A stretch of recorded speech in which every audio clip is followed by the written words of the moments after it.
여러분은 지금 경제를 조금씩 알아가고 있는 김혜민 PD와 함께하고 계십니다.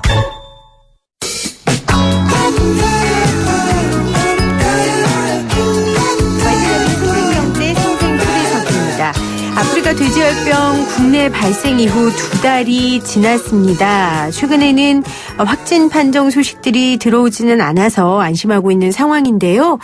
우리가 그렇다고 넘어갈 수만은 없는 것 같아요. 생각해야 될 여러 가지 문제들이 있어서 오늘 농촌사회학자 정은정 작가 모셨습니다. 작가님 안녕하세요. 네, 안녕하세요. 정은정입니다. 저희가 전에는 치킨으로 모셨는데. 네, 그때는 좀 밝은 내용이었는데요. 네. 네. 오늘은 이 돼지열병에 관한 이야기로 좀 말씀을 나눠보도록 하겠습니다. 지난 2달간 아프리카 돼지열병으로 살처분한 돼지가 최악의 그 구제역 사태 이후에 최고로 많았다고 해요. 이게 집계가 좀 나왔습니까? 예, 지금 14곳 정도 확진 판정이 됐고요. 네. 다행히 10월 10일 기점으로 해서 의심축 신고는 없기는 한데, 예, 끝난 건 아닙니다. 야생 멧돼지에서 계속 그 ASF 바이러스가 발견되고 있기 때문에 여전히 엄중하다고 봐야 될 거고요. 네. 예, 지난 2달간 이렇게 통계를 보니까 살처분된 돼지는 약 38만 963만 마리 정도 됩니다. 엄청나죠? 38만 마리가 넘었군요. 네, 그러니까 거의 39만 마리 정도로 보셔야 될 것 같고요. 네. 여기에 선제적인 조치로 돼지를 수매를 했거든요. 정부에서 적극적으로 특히 경기 북부 지역에 그 돼지가 47,577마리 정도. 예, 그럼 합치면은 40만 마리가 훌쩍 넘어가죠. 네. 이걸 머릿속으로 그려보면 사실은 굉장히 끔찍한 일이에요. 네. 물론 아프리카 돼지열병을 좀 적극적으로 막기 위한 또 정부에서의 조치라고는 할 수 있지만 과연 이 살처분만이 답인가 이런 생각이 드는데요. 일단 살처분이라는 걸 우리가 어떻게 좀 이해하면 될까요? 정의를. 살자가 사실 무서운 말이죠. 죽인다는 건데요. 그래서 이 살처분의 방식들이 좀 많이 있어요. 네. 그래서 렌더링이라고 해서 어떤 기계에 넣고 1차로 소각을 하고 좀 이렇게 기름하고 분리하는 방법이 있고요. 네. 그리고 전체 소각하는 방법이 있고요. 그리고 매몰 처분 방법들을 좀 많이 쓰는데 오늘 좀 이야기할 거 이 매몰 처분인 거죠. 네. 어떤 긴급 행동 지침, 그러니까 SOP라고 하는데요. 여기서 따르면 매몰 처분은 가급적 선택하지 말아야 되는 어떤 최후의 선택 방식이어야 되는데 아무래도 굉장히 상황이 긴급하고 짧은 시간에 하려다 보니까 네. 무리수를 좀 두게 된 거죠. 그러니까 예. 소각하는 것과 매몰하는 것이 살처분에 들어가 있고 이 매몰이란 방법은 굉장히 사실 짧은 시간 안에 가장 효과적으로. 많이 대량으로 처리할 수 있는 방법인 거죠. 그래서 렌더링 방식이라든가 소각 방식들은 아무래도 순차적으로 하다 보니까 시간이 걸리죠. 그렇죠. 그렇다 보니까 좀 선택을 하고 문제는 지난번에 이제 구제역 2000년부터 2015년까지 네. 구제역으로 이렇게 대가축이라고 보통 구분을 하거든요. 돼지, 소, 염소까지 다 포함해서 그때 우리나라가 387만 마리를 15년간 15년간요? 네. 그러니까 이게 단기간에 끝나는 게 아니군요. 예, 그리고 구제역이 가장 극심했던 2010년 겨울부터 2011년 초봄까지는 한 계절에 347만여 마리가 죽어나갔거든요. 그럼 그러니까 이때도 매몰한 거예요? 다? 예, 그때는 렌더링 방식도 있고 소각 방식도 있는데 워낙 짧은 시간 안에 이렇게 많은 가축들을 처리하다 보니까 매몰 처분을 하게 된 거죠. 그래서 이번에 연천에서 벌어진 일들도 있긴 하지만 이게 매몰을 하고 나면은 그 이후에 계속 모니터링 과정이 필요하거든요. 그리고 이제 현장에서 가장 힘들었던 거는 뭐냐면 이 매몰지를 선정을 할 때 이미 구제역이 한번 휩쓸고 간 지역들이 좀 있었어요. 파주나 연천에. 네. 솔직히 말씀드리면 묻을 곳이 없었다라고 얘기를 할 정도였으니까요. 그렇군요. 예, 도시에선 잘 모르는 이야기죠. 그러네요. 저는 사실 생각도 못했고 특히 아프리카 돼지열병 많이 보도했지만 소비자들이 먹는 데에는 별 지장이 없다고 하길래 그렇게 네. 큰 관심은 갖지 못했었거든요. 네네. 그런데 이런 일들이 있었군요.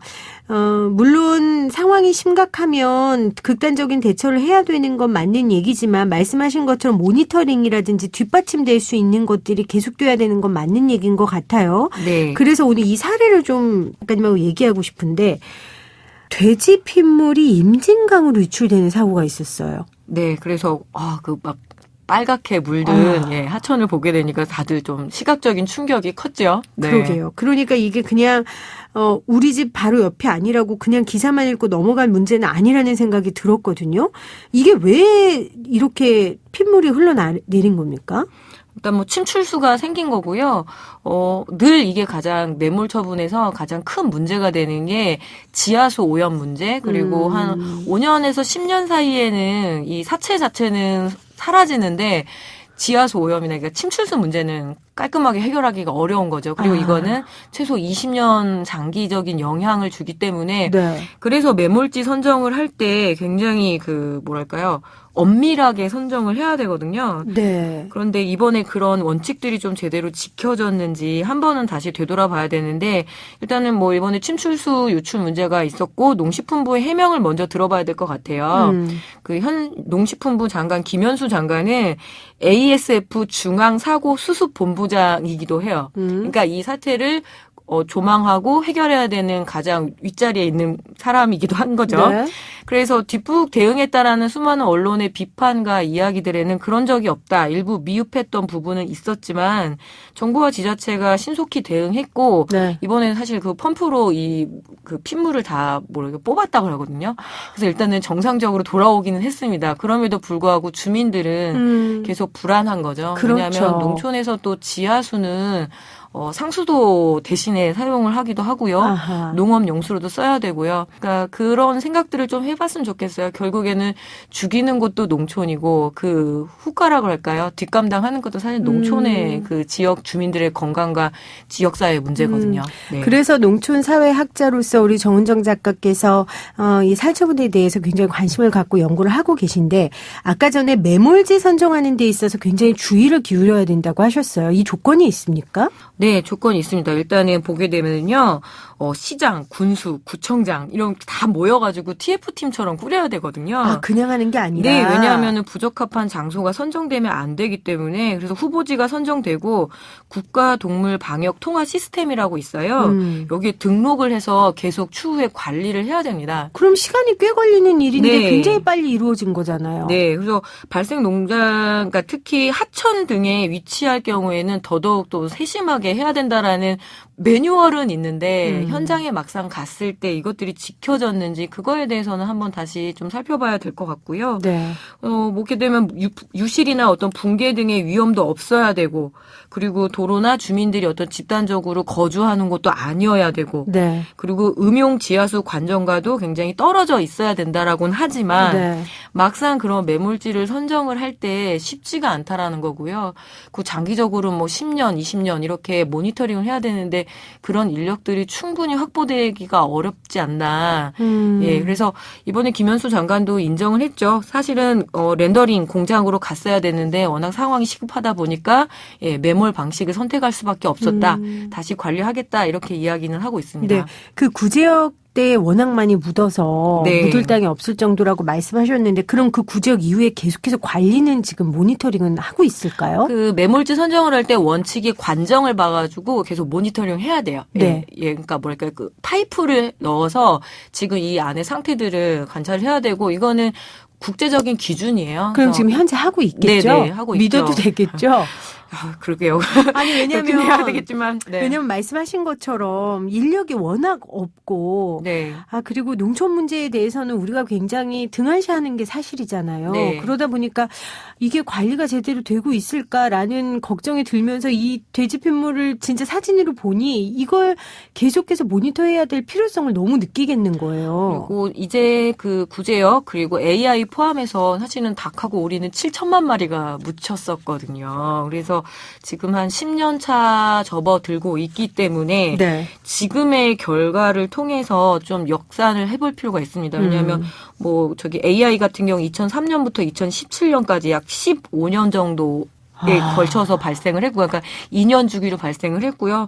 구제역도 2000년부터 발생을 했으니까 어쩌면 지금 우리가 구제역 사태를 다시 한번 모니터링 해볼 필요는 있는 거죠. 그렇네요. 네. 그러니까 이번 아프리카 돼지열병을 계기로 네. 그 구제역 때 우리가 어떻게 했고 네. 또 반성과 그리고 하나의 기점으로 삼아서 변곡점으로 삼아서 이 농축산물을 관리하는 제도를 조금 네. 보완해야겠다라는 생각이 드는데 선진국 같은 경우는 어떻습니까? 이 축산업을 대규모로 하는 선진국들이 많잖아요. 그렇죠. 유럽 같은 경우에는 뭐 훨씬 더 유럽, 미국 다 포함해서 한국보다 훨씬 더 먼저 이렇게 현대 축산업의 뭐랄까요? 네. 규준을 만든 곳이거든요. 그래서 앤더슨 보고서라고 있어요. 그래서 영국하고 네덜란드 사례를 보게 되면은 구제역에 대한 대응책 아직 그러니까 ASF 같은 경우에는 스페인은 발생했었지만 네덜란드하고 영국은 아니어서 네. 우리가 이제 구제역 매뉴얼을 좀 봐야 되는데요. 2000년대 초반에 굉장히 큰 홍역을 치른 나라가 영국과 네덜란드였습니다. 비슷한 과정들을 겪은 거죠. 너무 급하다 보니까 매몰 처리를 많이 하게 된 거예요.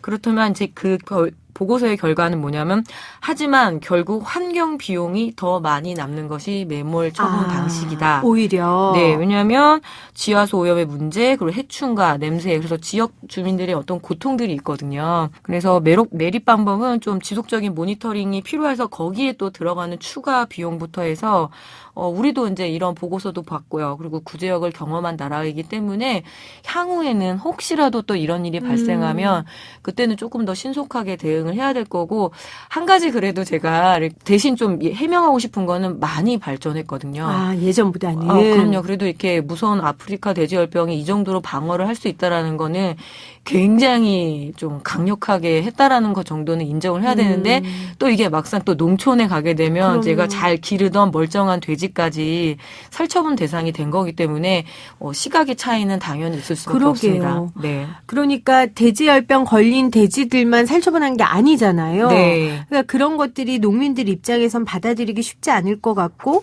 정부에서 명확한 기준을 제시해 줘야 받아들일 수 있는데 또 정부 입장에서는 상황이 급박하다 보니 네. 일괄적으로 해결하는 부분들이 있고요. 지금 작가님 지적하신 것처럼 이런 상황을 계기로 우리가 앞으로 이런 일이 있을 때 어떻게 해야 될지 좀 가이드맵을 만드는 게 굉장히 중요할 것 같아요. 네, 이번 경험 놓치지 말아야죠. 네. 네. 자, 또 하나의 문제는 트라우마 이야기를 많이 해요. 뭐 네. 동물들이 겪을 그 어려움도 있겠지만 이 살처분을 하는 매몰을 하는 사람들의 트라우마 네. 이것도 상당하다고 하더라고요. 예, 국가인권위원회에서 이미 보고서가 나와 있고요. 그래서 당연히 이제 이렇게 살처분 이후에 축산 관련 종사자들, 근데 이 종사자들의 범위가 굉장히 넓습니다. 우리는 뭐 당연히 축주들 그리고 그 가족들, 종사자들이라고 생각하지만 실제로 보게 되면 뭐 수의사부터 해서 농장 관리자 그리고 뭐 백신 접종 요원 등까지 관련 산업이 굉장히 광범위해요. 네. 그래서 어떤 심리 치료를 권유를 하고 그 매뉴얼도 나와 있지만 중요한 건 뭐냐면 이주 노동자들의 경우에는 어떤 뭐랄까 계절 노동의 형태이기도 하고요. 그리고 많이 이렇게 불법 체류 형태이기도 하고 그래서 등록이 안 돼 있고 또 언어의 문제가 있잖아요. 네. 국가인권 보고서나 그리고 그 SOP의 어떤 심리 지원단에서 당연히 어떤 통역이나 번역을 지원한다라고 이렇게 나와 있지만 지금 가장 큰 문제는 긴급 행동 지침 이런 데는 굉장히 완벽해요. 그대로만 지켜진다라는 문제가 없지만 현장에서는 그런 것들을 충분히 숙지한 상태도 아닐 뿐더러 또 현장 상황은 워낙 급박하게 돌아가다 보니까 그게 지켜지지 않아서 문제인 거죠. 네. 그러니까 이런 일을 우리가 보통 3D 중에 하나일 네. 수 있는데요. 살처분하고 매몰하는 일이 이주민 노동자들이 할 경우가 많겠네요. 지금 생각해 보니까 앞으로 네. 더 많아질 것 같고요. 조금 더 충격적인 말씀을 드리면 자기가 이제 우리나라 농수축산 분야에 주로 이제 이주 노동자들이 많이 진출해 있거든요.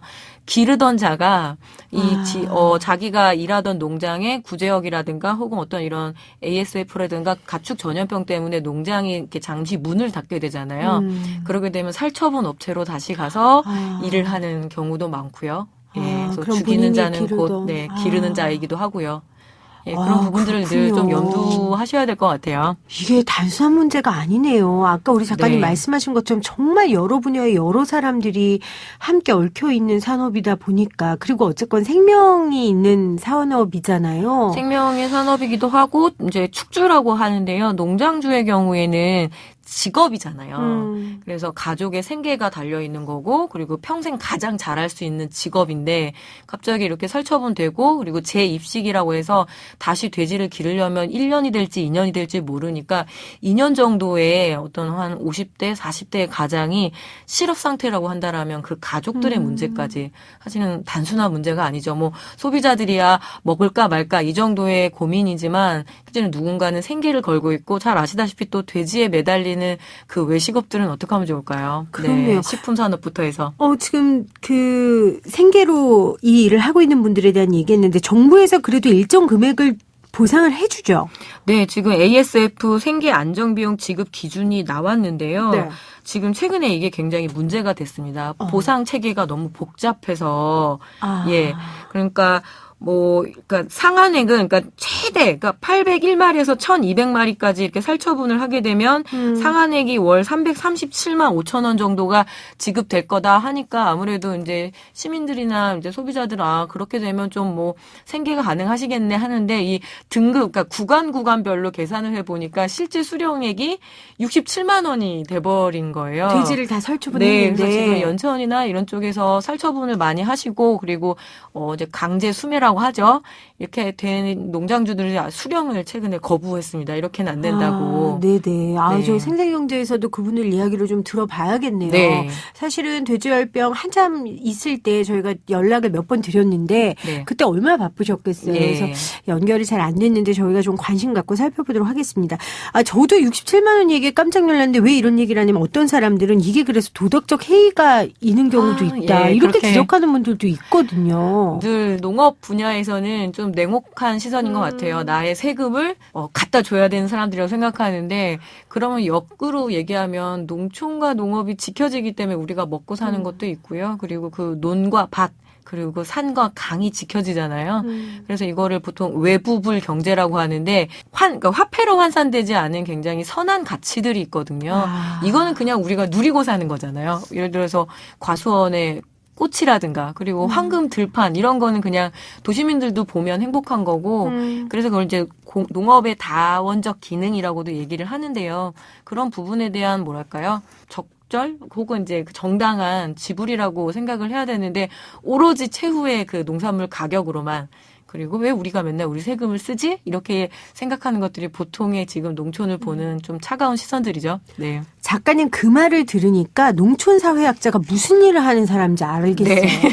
농촌, 그러니까, 농업, 농민 입장에서 이야기를 좀 많이 하는 사람. 아니 그 네. 입장에서 이야기를 하는 사람은 당연한 거고요. 우리가 당연하게 누리는 거에 대한 가치를 전달하는 사람인 거예요. 네. 저는 지금 굉장히 눈이 번뜩 뜨이는 지금 느낌을 받았는데 그러니까 화폐로 환산되지 않는 가치 그게 바로 농업이고 그게 네. 우리 땅에서 나오는 거고 그게 바로 돼지, 닭, 소 이런 네. 것들인데 그런 것을 소비하는 소비자들이 분명히 명확한 개념을 갖고 좀 변해야 하는 행동도 있는 것 같아요. 근래 최근에 많은 정보가 있어서 동물 복지에 대한 이야기들도 많이 나오는데요. 네. 한국 소비자들이 가장 까다롭다고 얘기를 해요. 값도 싸야 되고 양도 많아야 되고 맛도 있어야 되고 아이고. 안전해야 되고 심지어 예쁘기까지 해야 되는 그런 친환경 농산물은 없다라고 이렇게들 많이 얘기를 하시는데요. 네. 뼈 아프지만 이런 큰 사건을 통해서 계속 배워나가야 될 것 같아요. 앞으로 이제 한국의 어떤 축산업 방향 그리고 어떤 동물 복지의 방향을 결정하는 거는 농가만 감당할 수 있는 것이 아니거든요. 그렇네요. 이거는 큰 국가의 정책의 틀 속에서 나와야 되기 때문에 이 부분에 대해서는 이제 어떤 장기적인 관점을 갖고 계속 이야기들을 해야 되는데 그렇기 때문에 이런 이야기들 좀 필요한 거죠. 왜냐하면 시민들이 관심 안 가지면 그냥 알아서들 하거든요. 그러면 또 이런 사건이 터지게 되면 또 그때서 이렇게 또 뒷북이라고 해야 될까요? 그때서 조금 잠깐 안타까워하다가 네. 또 계속 반복이 되니까요. 네. 이런 사태가 안 일어나길 바라고요. 그리고 만약에 불행히도 일어난다면 그때 얼마나 발전했는지 변화했는지 대책에 있어서 저도 좀 관심을 갖고 보도록 하겠습니다. 지금까지 농촌사회학자 정은정 작가와 이야기 나눴습니다. 작가님 고맙습니다. 네, 감사합니다.